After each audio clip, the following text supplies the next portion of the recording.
Hi, my name is Rachel, and I want to talk about why letting others down and disappointing others is a necessary part of your recovery.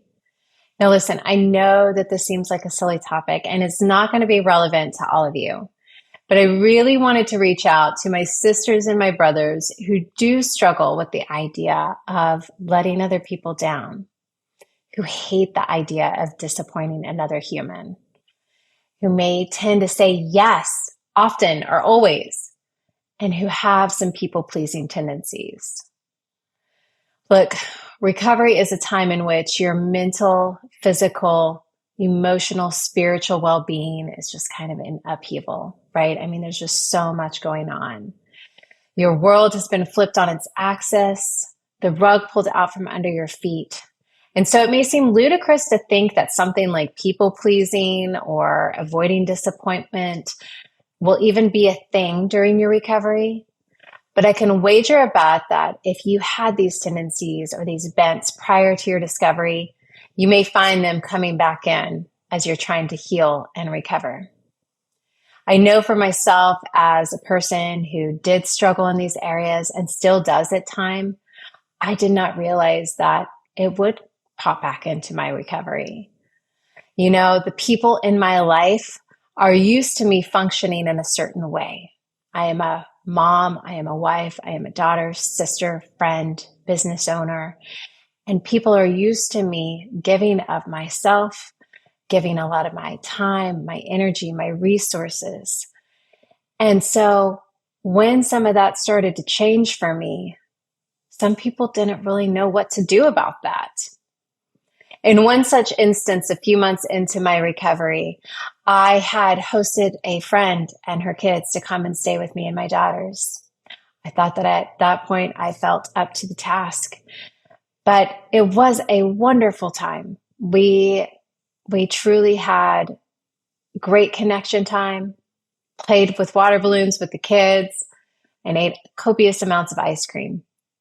However, the second to last day she was there, we had some change in plans. I wasn't feeling up to going out and getting our group more ice cream. I was tired.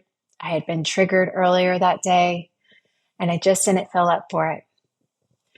And my friend, I think, was probably pretty disappointed that she couldn't get the ice cream, but also the fact that I had changed my mind at the last minute really bothered her. And so she called me a flake. And you know, that really bothered me because I didn't like disappointing others. I was the type who did follow through on my word. And so seeing that I was starting to change in those areas kind of bothered me at first.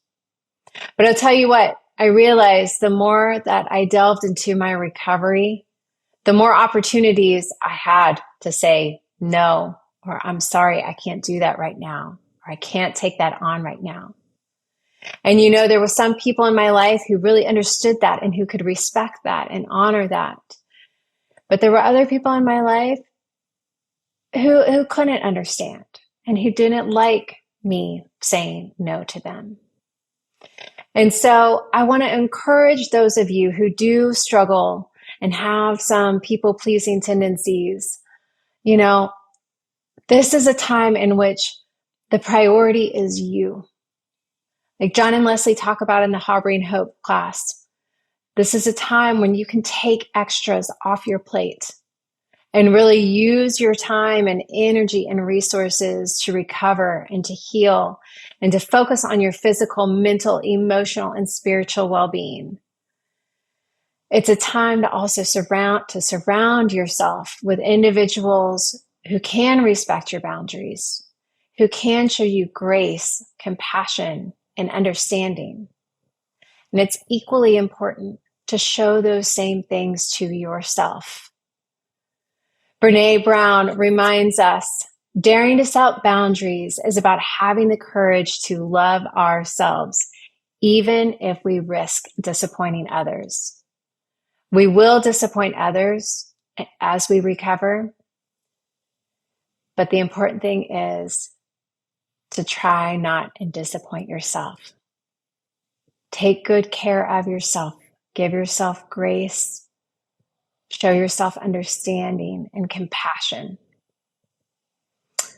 I'm with you and I'm for you, and can't wait until we meet again. Until then, take good care of yourself.